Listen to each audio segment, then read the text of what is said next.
Pulwama encounter में 2 militant मारे गए हैं। हलाकशुदा मिलिटेंटों की शनाख्त इरफान अहमद शेख और इरफान राथर के तौर पर हुई है। गुज़िश्ता शाम इनकाउंटर शुरू हुआ था।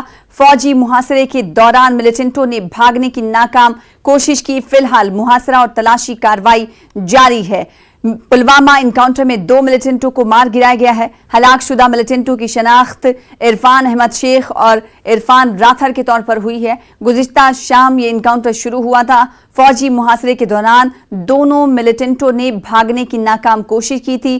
फिलहाल इस वक्त मुहासरा और तलाशी कार्रवाई जारी है, तो 2 मिलिटेंटों को ढेर किया गया है। बिलाल अहमद हमारे साथ, हमारे नुमाइंदे पुलवामा से जुड़ रहे हैं इस खबर पर मजीद अपडेट के साथ। बिलाल, 2 मिलिटेंटों को मार गिराया गया है, उनकी शनाख्त भी हो गई है। क्या ये मकामी मिलिटेंट हैं? इस ताल्लुक से जानकारी फराहम करिएगा और साथ ही साथ बताइएगा इलाके में इस वक्त क्या कुछ हालात, तलाशी मुहिम जारी है?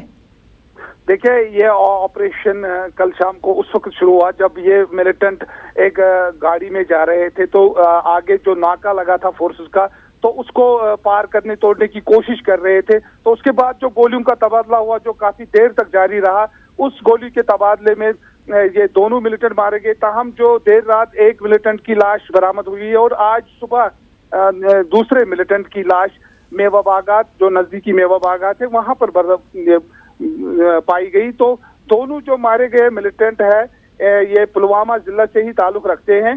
तो उसके बाद जो फोर्सेस ने जो ये मेवा बागात है और जो रिहायशी बस्ती है, जहां जो मुहासरा है वो जारी रखा है और तलाशी कार्रवाई जो है वो बराबर जारी है, ताकि कोई और मिलिटेंट इस इलाके में छुपा तो नहीं है, उसके खिलाफ कार्रवाई अभी जारी है। ताहम जो गोलियों का जो तबादला है वो रात को ही रुक गया था। आज सुबह से कोई गोलियों का तबादला इसमें नहीं हुआ है। जी बिलाल, जैसा कि आपने बताया कि मिलिटेंटों की शनाख्त हो गई है, मकामी मिलिटेंट हैं ये दोनों जिन्हें मार गिराया गया है।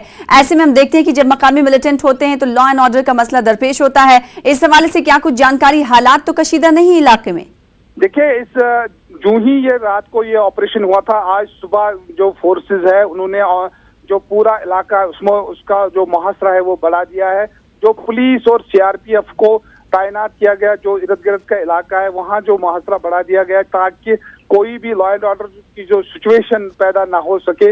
लोगों को कहा गया है कि वो घरों में रहें और एनकाउंटर जो ये मुहासरे की जगह है वहाँ से काफी दूर लोगों को रखा गया है। ताहम अभी तक जो लॉ एंड ऑर्डर की कोई सिचुएशन इस सिलसिले में नहीं हुई है। ताहम जो कस्बा पुलवामा है या यहाँ के इर्द गिर्द के जो इलाके हैं, यहाँ पर आज हड़ताल का असर इस सिलसिले में देखा गया है। जी बेहद शुक्रिया बिलाल, हमारे साथ जुड़ने के लिए, तफसीलात फराहम करने के लिए। तो बिलाल मजीद तफसीलात के